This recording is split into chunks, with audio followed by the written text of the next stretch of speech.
Hello, my name is William, and welcome to Dragon X Dominion, a realm where dragon legends are forged in fire, honor, and forgotten worlds. I will be your narrator and guide through these epic lands. If you crave powerful stories, legendary dragons, and wars that echo through eternity, then you found your home, ladies and gentlemen. So subscribe, and claim your place among these legends. Renegales floated outside the hull, wrench in hand, fixing another leak in the cooling system. 3 years on the Wayward Hope had taught her that mining ships always needed repairs. The asteroid belt stretched endlessly around her, chunks of rock and metal tumbling through space like forgotten toys. She hummed while she worked, enjoying the silence. Out here, nobody asked questions. Nobody needed reports. Just her, the stars, and a stubborn valve that refused to seal properly. Then everything went dark. Rena looked up and forgot how to breathe. Something massive blocked out the stars, not a ship, not an asteroid, something alive. The dragon materialized from nowhere, its body longer than the Wayward Hope. Scales caught the distant sunlight and threw it back in colors that had no names. Wings that could wrap around moons folded against its sides. Eyes older than human civilization looked directly at her. Rena's radio exploded with voices. Everyone on the ship saw it. "What is that thing?" Get inside now." "Battle stations? No, wait, we don't have battle stations." The dragon's voice entered her mind. Not words exactly, something deeper. Every person on the ship heard it at the same time. "I am dying." Inside the ship, Captain David Cross gripped his chair. 47 people looked to him for answers. He had none. "This is Captain Cross of the mining vessel Wayward Hope. We mean no harm. How can we help you?" The dragon's presence filled their minds. Ancient, tired, sad beyond measure. "My kind does not die as yours does. When our time ends, we pass our young to another species. They raise them, teach them, guide them. Without this, the hatchling dies with the parent. I have searched for 3 cycles of your star, watching many species. I choose you." Lily Oakes, the ship's medical officer, stepped forward. "Choose us? Why? We're just miners. We don't know anything about dragons." "I have watched you save a crew from a failing ship when you had barely enough air for yourselves. I have seen you share food with strangers who had nothing to trade. I have watched you fix broken things not because you profit, but because broken things should be fixed. Your species understands protection. You understand gentleness despite your fragile bodies. This is what my child needs." David found his voice. "We're not qualified. There must be others, scientists, people who understand biology. And I am dying now. There is no time." The dragon's body began to glow. In the cargo bay, reality twisted. A crystalline egg appeared, hovering in midair before settling gently on the floor. It was beautiful and terrifying, pulsing with inner light. "Wait," Lily shouted. "What does it eat? How fast does it grow? What if we do something wrong?" The dragon's presence grew fainter. "Trust yourselves. I have seen what you are. You will understand when the time comes. Keep the baby. Raise it with your strange human gentleness." Rena pulled herself back to the airlock. Through the porthole, she watched the dragon turn away. Its massive body began to break apart, becoming light, becoming particles, becoming something that looked like stardust spreading across the void. "Raise it how?" David called out. "What do you want from us?" But the dragon was already gone. Only its final words remained, echoing in every mind on the ship. "I want you to be exactly what you are." Silence filled the Wayward Hope. 47 people stared at each other, then at the cargo bay monitors. The egg sat there, glowing softly, warming the air around it. "Sir," Rena's voice crackled over the radio, "I'm coming in." David nodded to nobody. "Everyone to the cargo bay, slowly. Lily, grab your medical kit. I don't know if it'll help, but bring it anyway." They gathered around the egg. Up close, it looked even stranger. The crystalline shell showed swirling patterns inside, like watching a storm through frosted glass. Heat radiated from it, comfortable and warm.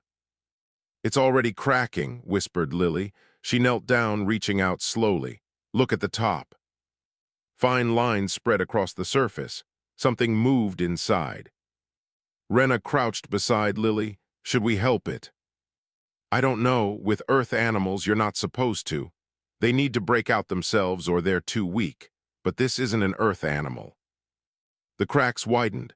A sound came from inside, not quite a chirp, not quite a growl, something between curiosity and effort. A piece of shell fell away. A small head poked through, covered in scales that shifted from blue to green to gold. Eyes blinked at them, huge and intelligent and aware. The hatchling looked at each person, studying them.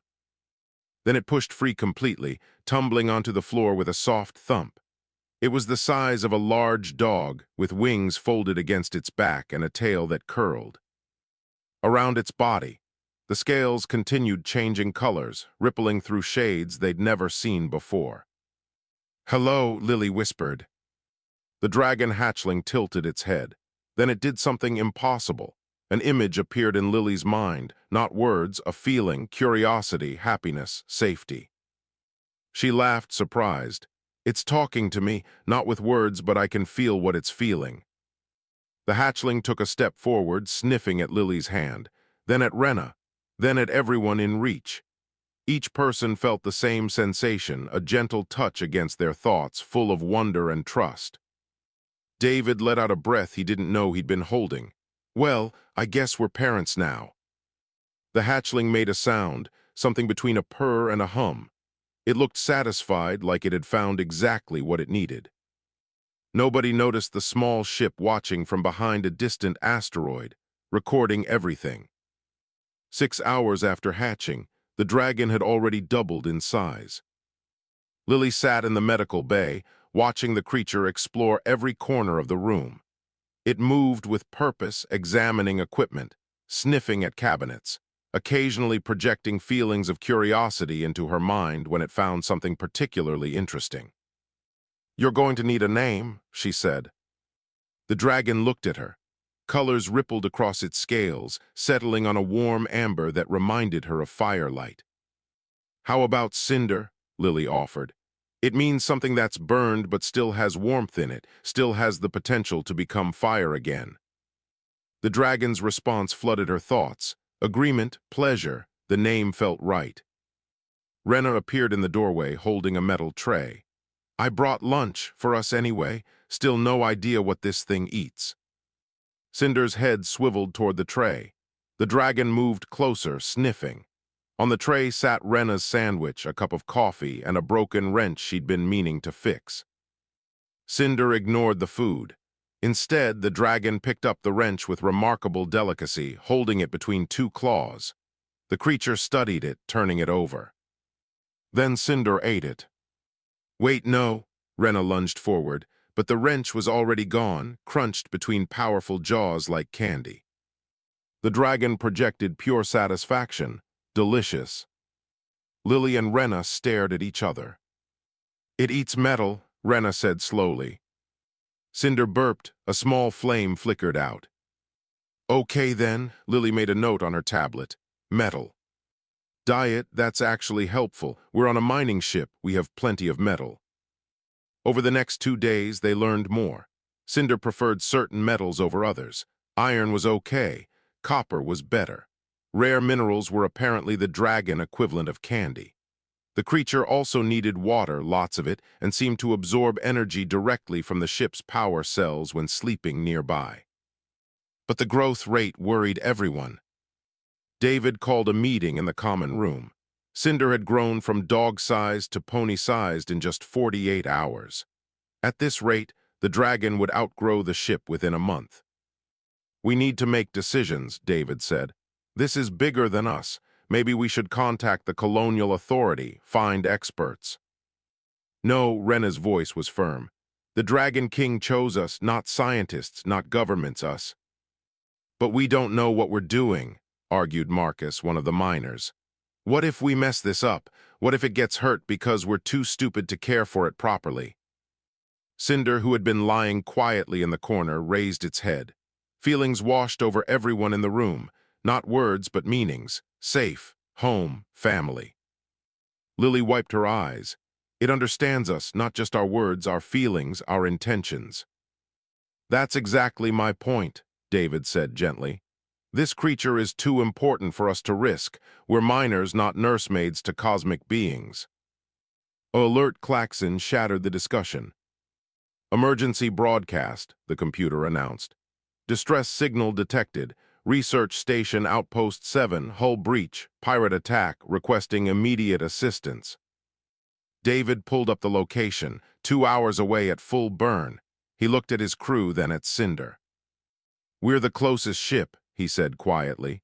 But we're not fighters. We have mining equipment and one escape shuttle. Cinder stood up. The dragon had grown again, now the size of a small horse. Colors flashed across its scales, agitated and urgent. Images flooded the room. People screaming, pain, fear, death. It can sense them, Lily breathed. Cinder can feel the people on that station dying.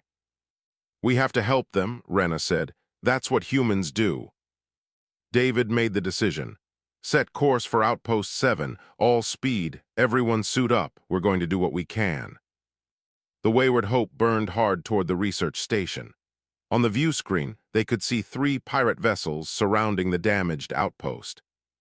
Small, fast ships designed for raiding. Cinder pressed against the cargo bay door, projecting urgency and need. It wants out, Lily said over the comm. I can feel it, Cinder wants to help. Absolutely not, David responded. We don't know what it can do, it's just a baby. The dragon's roar filled the ship, not with sound, with feeling, anger at injustice, desperate need to protect. The same drive that made humans run into burning buildings to save strangers. Captain, Rena's voice was quiet. Maybe this is what the Dragon King meant. Maybe this is the lesson Cinder needs to learn from us, that you protect people even when it's dangerous, even when you're scared. David closed his eyes. 47 people depended on him. A baby dragon depended on him. People on that station depended on him. Lily, open the cargo bay door. Cinder exploded into space. The crew watched in awe as the dragon moved through the void like it was flying through air. No, not flying, something else. Cinder seemed to fold space, appearing and disappearing, covering distance in impossible ways. The pirate ships noticed too late. But Cinder didn't attack with fire or claws. Instead, the dragon circled the pirate vessels, and suddenly they stopped moving. The ships hung dead in space, systems dark. What did it do? Marcus whispered. Rena checked her sensors. Localized gravity well. Cinder created tiny singularities around their engines, disabled them without destroying them, without killing anyone. The dragon turned toward the damaged station and went to work. They watched as Cinder used its body to seal hull breaches, used its fire to weld metal, used its strange gravity control to move debris. Lily laughed through tears. It's protecting them. The Dragon King was right. Cinder doesn't need to learn how to be powerful, it needs to learn how to be gentle. By the time the Wayward Hope reached the station, Cinder had saved 32 lives. The dragon floated back to the ship, tired but radiating pride and joy. As the cargo bay doors closed, David received a message from the rescued station commander. Thank you for the rescue. We're transmitting our gratitude to all local authorities. Also, be advised, the consortium has intercepted our communications. They know about your dragon. They're sending ships. The screen went dark. David looked at his crew, at Cinder, who was already asleep, exhausted from the rescue. Well, he said, I guess it's about to get complicated. Dr. Yuki Tanaka arrived on the Wayward Hope 3 days after the rescue. She came alone, on a small personal shuttle, carrying nothing but a datapad and a worn backpack. I need to see it, were her first words. The dragon, I've been studying their kind for 15 years. I never thought I'd meet a living one. David led her to the cargo bay, now converted into Cinder's living space.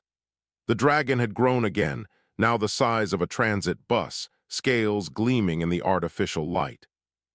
Yuki stopped in the doorway and cried. It's real, she whispered. All my research, all the ruins, the symbols, the stories, it's all real. Cinder approached her slowly, projecting gentle curiosity. The dragon lowered its massive head, and Yuki reached out with shaking hands to touch the scales. Images flashed through her mind. Ancient civilizations, dragons moving between stars, guardians watching over countless species, a cycle millions of years old. "They're peacekeepers," Yuki said, her voice distant. "Not warriors, guardians. They find species on the edge of greatness and guide them, but they can't do it alone. They need partners, they need." "Teachers," Lily finished. She'd been listening from the corner. "They need someone to teach them restraint." Yuki nodded. "I've found the same symbol on 12 different worlds, a dragon wrapped around a star. Every civilization that bore that mark achieved peace, prosperity, exploration. Then the dragons disappeared and I couldn't figure out why." She pulled up files on her datapad, ancient temples, cave paintings, fragments of text in dead languages. "They didn't disappear," Rena said, understanding dawning. "They just stopped revealing themselves. The galaxy changed. It got meaner, more focused on profit and power." "Until now," David said. "Until one dying dragon decided to try again with us." A proximity alarm interrupted them. "6 ships dropping out of hyperspace," the computer announced. "Consortium military configuration. They're hailing us." The face that appeared on the view screen belonged to a man who looked like he'd never smiled in his life. Thin, cold, efficient. "This is Administrator Crane of the corporate consortium. You are harboring a Class A xenobiological asset. By Sector Law 447, all undocumented life forms of significant value belong to the entity that discovers them. You will transfer the creature to our custody immediately." David kept his voice level. "The dragon wasn't discovered, it was given to us by its parent. That makes it family, not property." Crane's expression didn't change. "Irrelevant. You lack the facilities, expertise, and legal authority to maintain custody of a potentially dangerous organism. We are prepared to compensate you. 10 million credits divided among your crew." The cargo bay erupted in whispers. 10 million credits. More money than any of them would see in 10 lifetimes. David looked at his crew. Some faces showed temptation, others showed anger, all showed conflict.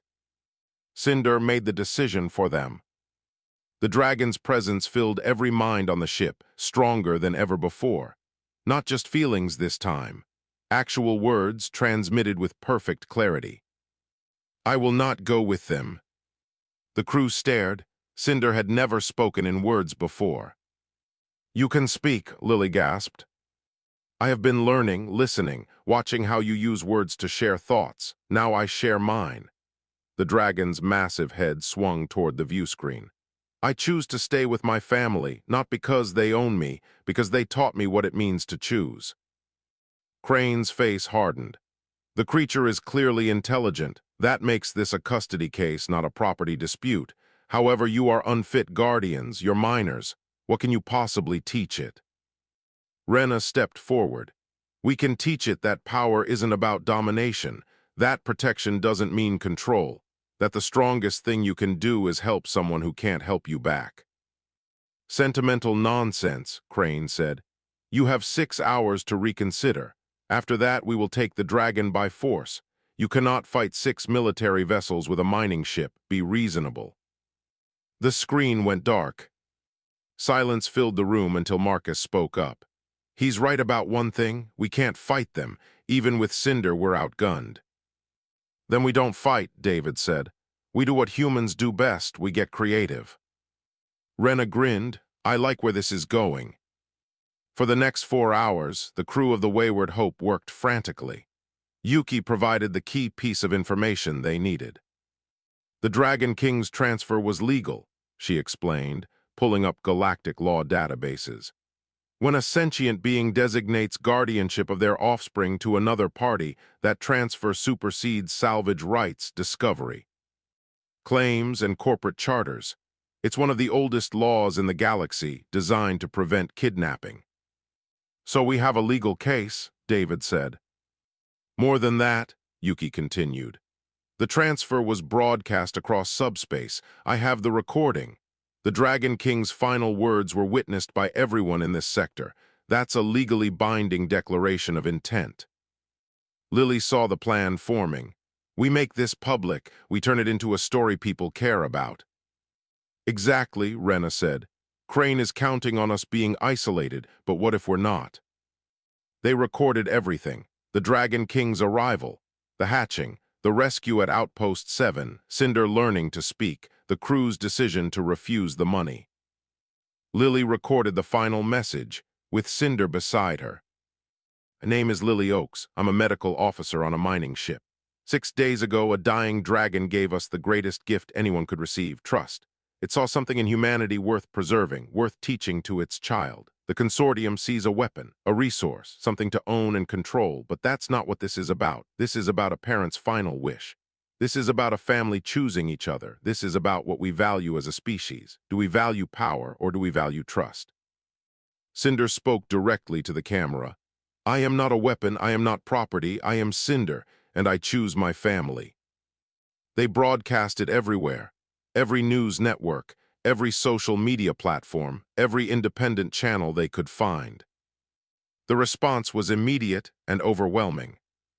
Within 2 hours, 15 independent ships arrived to form a protective ring around the Wayward Hope. Not military vessels, just regular people, traders, miners, families, people who believed in what the crew was doing. Administrator Crane's face reappeared on the screen. He looked furious. You've created a public relations nightmare, he said coldly. Congratulations, you've won this round, but understand this, the galaxy doesn't run on sentiment. Eventually, people will forget, and when they do, we'll be waiting. The screen went dark. David let out a breath he'd been holding for hours. Around him, the crew celebrated. Cinder rumbled with satisfaction, the dragon's joy infectious. But David noticed something. In the corner of the sensor display, another ship lurked just beyond scanner range. Watching, waiting. This wasn't over. 2 weeks of peace felt like a gift. Cinder continued growing, now large enough that the dragon spent most of the time in the largest cargo hold. The crew had settled into a routine that felt almost normal. Almost. Rena sat cross-legged in front of a disassembled engine core, explaining the principles of energy flow to Cinder. The dragon watched intently, occasionally projecting questions that appeared as concepts in Rena's mind. See, the problem with most engines is inefficiency, Rena said, pointing to a cracked containment ring. Energy leaks out here, gets wasted as heat, but if you could somehow create a perfect seal. Cinder's eyes brightened. The dragon reached out with one claw and touched the broken ring. For a moment, nothing happened. Then the metal began to shift, molecules rearranging themselves under the dragon's influence. The crack sealed perfectly. Rena stared. You can manipulate matter at the molecular level. Not manipulate, encourage. I asked the metal to remember what it was before it broke. Sometimes it listens. That's incredible. Do you know what this means? You could fix anything, build anything. Only if the thing wants to be fixed. Matter has memory. It remembers its purpose. I just help it find that memory again. Lily appeared in the doorway, looking worried. David needs everyone in the common room, now. They gathered quickly. David's face told them it was serious. I got a message from the Colonial Authority, he said. They're sending an inspection team. They want to evaluate whether we're fit guardians for Cinder. But we proved our case, Marcus protested. The whole galaxy saw the broadcast. Public opinion isn't law, Yuki said quietly. The consortium must have filed an official complaint, forced the authority to investigate. David nodded. The team arrives in 3 days. They'll interview each of us, assess our facilities, and evaluate Cinder's development. If they determine we're unfit, they have the authority to remove Cinder and place the dragon in a designated xenobiological facility. A cage, Lily said bitterly. They want to put Cinder in a cage. The dragon's presence filled the room, projecting calm despite the situation. I will not fight humans who believe they are protecting me. That would prove them right. So what do we do? Rena asked. We show them exactly what the Dragon King saw in us, David said. We show them why we're the right choice. The next 3 days became a crash course in parenting, education, and documentation. The crew created detailed logs of everything Cinder had learned: language skills, problem-solving abilities, emotional development, moral reasoning.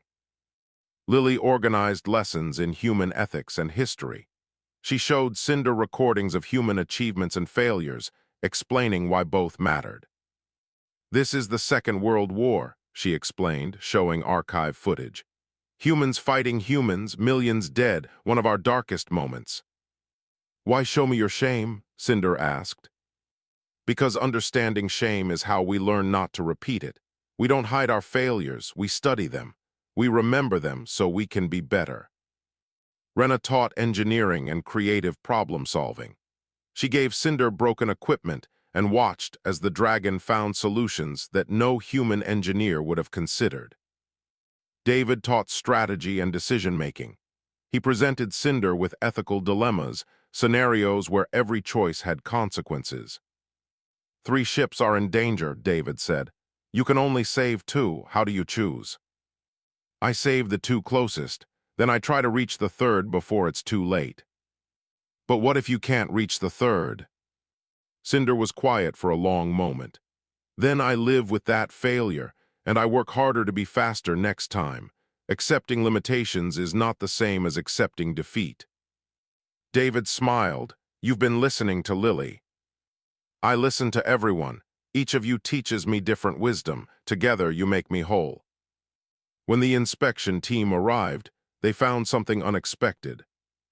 Chief Inspector Wade was a stern woman with gray hair and eyes that missed nothing. She brought 2 assistants and enough scanning equipment to outfit a research laboratory. Let's be clear, Wade said during the initial meeting. I'm not here to validate your feelings.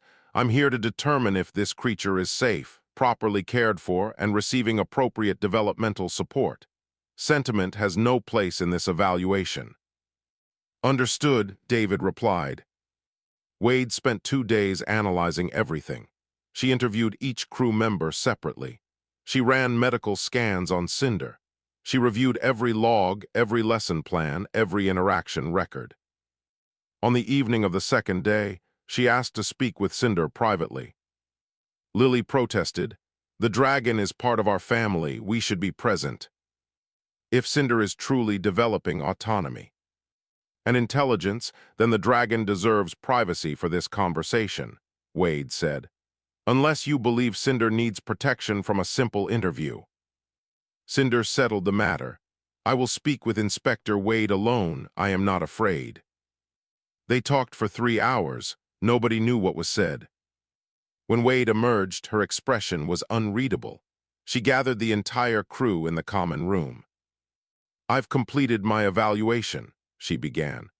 My initial assessment was that this situation is irregular, potentially dangerous, and emotionally driven rather than rationally planned. The crew tensed. However, Wade continued, I have never seen a xenobiological specimen develop so rapidly across so many metrics. Cinder demonstrates language skills equivalent to a human teenager, problem-solving abilities that exceed most adults, and moral reasoning that shows genuine understanding rather than programmed responses. She paused, looking at each crew member. More importantly, Cinder shows something I've rarely seen in isolated laboratory specimens. Joy. The dragon is happy, engaged, challenged, growing not just physically but emotionally and intellectually. Lily dared to hope, so you'll approve our guardianship. Wade's expression softened slightly. I'm recommending continued custody with conditions. You'll submit monthly progress reports. You'll accept quarterly inspections. And you'll begin formal educational protocols certified by the Colonial Education Authority. We'll do whatever it takes, David said. I'm sure you will, Wade gathered her equipment. For what it's worth, I spoke with Cinder about the dragon's future, about what happens when the dragon is fully grown. Do you know what Cinder told me? The crew waited. The dragon said, My parent chose these humans because they understand that love is not about holding on. When I am ready to leave, they will help me go. And when I am ready to stay, they will welcome me home. That is why I am safe with them. Wade headed toward her shuttle. At the door, she turned back. The Dragon King chose well. Don't make me regret agreeing. After she left, the crew collapsed in relief. Cinder rumbled with satisfaction, projecting warmth and gratitude to everyone. But through the viewport, none of them noticed the small probe that had been recording everything, transmitting data to a ship waiting in deep space. The message arrived at 300 hours when most of the crew was sleeping. David read it twice, hoping he'd misunderstood. Then he called everyone to the bridge. 3 more eggs have been found, he said without preamble. Drifting in deep space. Dragon eggs. The colonial authority wants us to take custody of them. Stunned silence. 3 more, Rena finally said. We barely figured out how to handle one. The authorities' message says we're the only humans with proven experience raising a dragon, David explained. They're giving us first option. If we refuse, the eggs go to a xenobiological research facility. A laboratory, Lily said flatly. They want to put them in a lab. Cinder, who had been resting in the cargo hold, appeared in the doorway. The dragon had grown even larger, now barely fitting through the reinforced hatches. Colors rippled urgently across the scales. They are my siblings, Cinder said. Not by blood, but by purpose. We are all children of the Dragon Kings. If they hatch alone in cages, they will never learn what I am learning. They will never understand gentleness. That's a huge responsibility, Marcus said. 3 more dragons on this ship. We don't have the space, the resources, We have what matters, Cinder interrupted. We have family, we have teachers, we have purpose. Space and resources can be found, family cannot. David looked at his crew. 47 people all watching him, waiting for leadership. This is too big for me to decide alone, he said. We vote, everyone gets a say. Do we take the eggs? The vote was unanimous. The eggs arrived 2 days later, transported by a colonial authority vessel. Each one was different. One gleamed like polished copper. Another seemed to absorb light, creating shadows around it. The third pulsed with soft blue luminescence. They placed all 3 in the cargo hold with Cinder, who immediately began circling them protectively, humming a sound that resonated through the ship's hull. What are you doing? Lily asked. Singing to them, telling them they are safe. That family waits for them. My parent did this for me before I hatched. I could hear the song through the shell. It gave me courage to break free. The first egg hatched that night. A dragon emerged with scales that shifted like oil on water, reflecting rainbow patterns. It was smaller than Cinder had been, more delicate. The second hatchling came the next morning, this one stockier with darker scales that seemed to drink in light. The third took 3 more days. When it finally emerged, the dragon was pale gold, almost translucent, with wings that seemed too large for its body. Cinder took to the role of older sibling with surprising grace. The dragon taught the hatchlings how to eat, how to project emotions, how to understand the humans around them. But 3 baby dragons and 1 adolescent dragon were too much for the wayward hope. We need more space, Rena said, staring at the cramped cargo hold. And more help. I'm good with engines, but I'm not qualified to teach 4 dragons. Then we get qualified, David said, and we expand. What happened next surprised everyone. The story of the wayward hope had spread far beyond what any of them realized. When David put out a call for volunteers, teachers, engineers, anyone willing to help with the dragons, the response was overwhelming. Dr. Yuki Tanaka was first to commit full-time. Then came others. A xenobiologist named Dr. Samuel Roy, a structural engineer named Grace Liu who specialized in adaptive habitats, a teacher named Ahmed Hassan who had worked with gifted children and saw parallels in dragon development. Independent supporters donated materials. A mining corporation, trying to improve its public image, provided a decommissioned station that could be converted into a proper facility. Within 6 weeks, the Wayward Hope had transformed from a simple mining vessel into the center of something unprecedented, the first human-dragon cooperative living space. The station, which they named Haven, orbited a stable moon.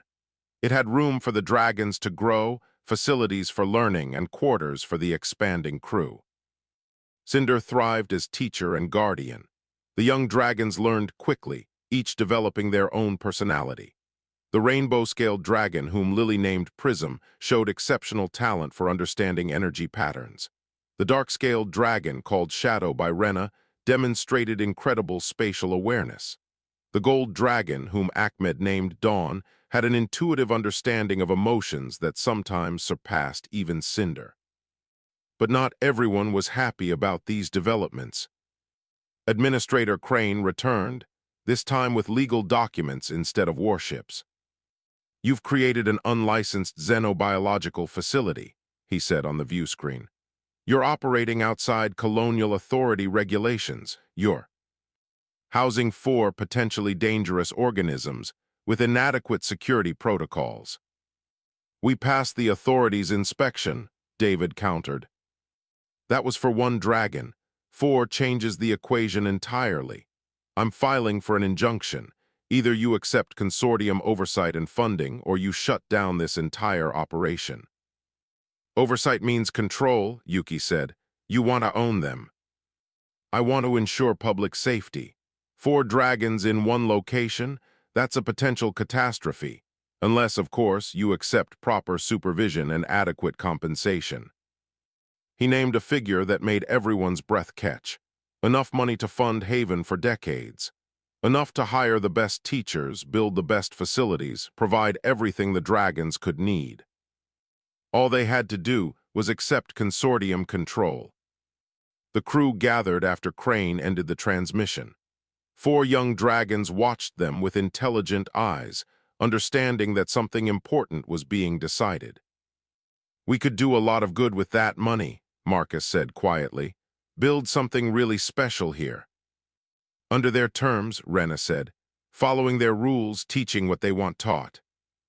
Lily looked at Cinder. "What do you think?" The dragon was quiet for a long moment. Then Cinder spoke, words clear and certain. "My parent walked away from power, from control, from everything except trust. The Dragon King gave me to you not because you had the most resources or the best facilities, but because you had the best hearts. Money cannot buy what matters. Control cannot create what we are building here." Cinder looked at each dragon in turn, then back at the humans. "We are family. Families do not sell each other for comfort. We find another way." David smiled. "Then we find another way." The consortium's legal challenge would take months to process, but everyone in Haven knew this was far from over. Outside in deep space, more dragon eggs drifted, waiting to be found. 6 months had changed everything. Haven Station now housed 7 dragons and a crew of 93 humans. The station had expanded twice, incorporating donated modules and salvaged structures into something that looked more like a small city than a research facility. Cinder had reached full growth, a magnificent creature whose scales now held steady at a deep amber color threaded with gold. The dragon spent most days teaching the younger ones, demonstrating control and precision that came from months of human guidance. Rena watched from the observation deck as Cinder worked with Shadow on gravitational manipulation. The dark-scaled dragon was trying to move a cargo container without crushing it. "Gentler," Cinder instructed. "Power without control is just destruction. Ask the gravity to nudge, not pull." Shadow tried again. This time the container floated smoothly across the bay. "The consortium's court date is next week," David said, joining Rena at the viewport. "Legal says we have a good case, but nothing's certain." "We'll figure it out. We always do." "Maybe," David looked tired. "But I wonder sometimes if we're being selfish. The consortium could provide things we can't: security, resources, legal protection." "At what cost?" Rena asked. Cinder was right, some things can't be bought. A commotion from the communications center interrupted them. Lily's voice crackled over the intercom. Everyone to the main hall. Now you need to see this. The crew gathered quickly. On the massive view screen, Dr. Yuki Tanaka stood before what looked like an ancient temple, carved into the side of a cliff on some distant world.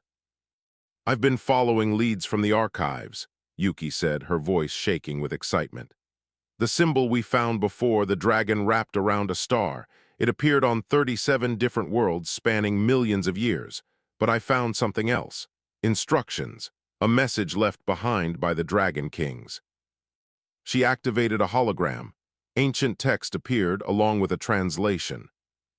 When the cycle ends and begins again, when the Guardians return from the darkness, look for the species that chooses mercy over victory, that teaches strength through gentleness, that protects without dominating. These are the worthy ones. These are the next Guardians. Yuki turned to face the camera directly.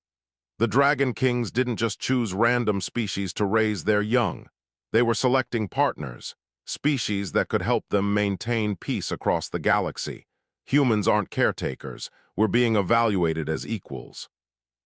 The implications hit everyone simultaneously. That's why Crane wants control, Ahmed said slowly. He knows, the consortium knows what this really means.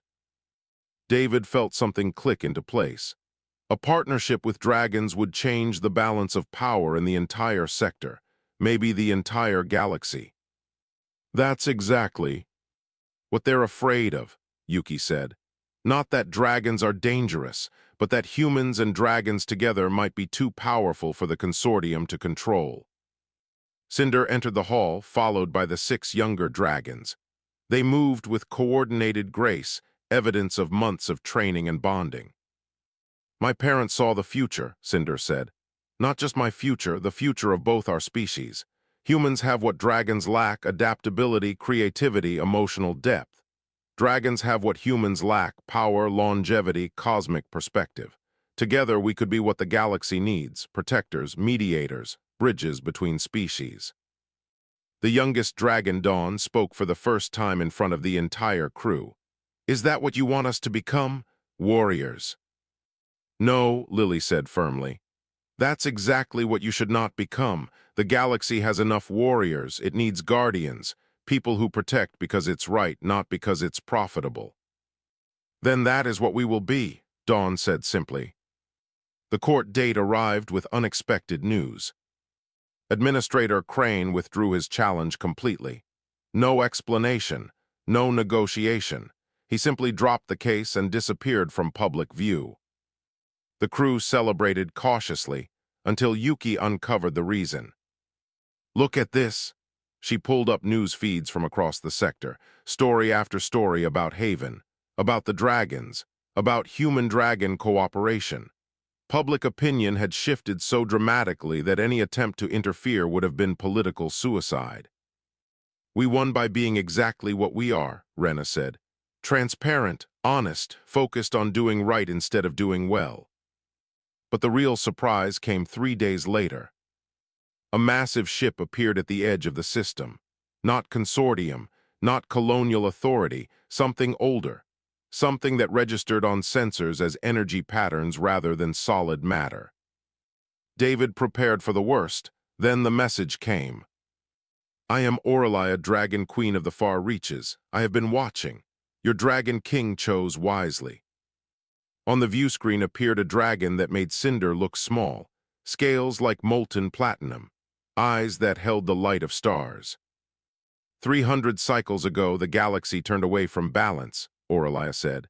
Species fought for dominance rather than cooperation. My kind withdrew rather than become weapons in endless wars, but we always watched, always waited, for a species that would choose differently. She looked directly at Cinder. You have learned well, young one. Your parents' sacrifice was not in vain. Then Aurelia addressed the entire crew. The Dragon Kings are not dead. We transform. We become part of the cosmic fabric, watching our children grow. Every dragon you have raised, we have witnessed.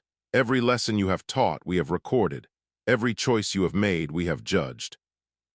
David felt his heart hammering. Judged us? Yes, and found you worthy.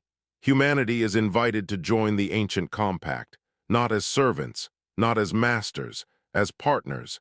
Together we will restore balance to a galaxy that has forgotten what peace means. The crew looked at each other. This was bigger than any of them had imagined. Bigger than Haven, bigger than one ship and 4 dragons. We're just miners, Marcus said. We're not qualified to save the galaxy. Aurelia's laugh echoed through the hall. You are exactly qualified. You saved one baby because it needed saving. That is the only qualification that matters. Cinder moved to stand beside David, the dragon's presence warm and solid. My family taught me that strength is not about size or power, Cinder said. It is about choosing to care when caring is hard, choosing to protect when walking away would be easier, choosing to teach when you could dominate. That is humanity's gift to the galaxy. That is what the Dragon King saw. On Rena's console, a notification appeared. 17 more dragon eggs had been found, drifting in deep space. A request for Haven to take custody. She looked at David, at Lily, at the crew that had become family. Well, she asked, do we keep the babies? David smiled. It was the easiest answer he'd ever given. Of course we do. That's what family does. Outside Haven Station, Aurelia's massive form dissolved into starlight, becoming one with the cosmos. But her voice remained, echoing in every mind. The cycle begins again, and this time you do not walk it alone. In the cargo bay, 17 crystalline eggs materialized, each one glowing with potential. Around them, young dragons gathered, ready to welcome their new siblings. And the crew of the Wayward Hope, simple miners who became guardians, prepared to teach the next generation what it meant to protect a galaxy with gentle human hands.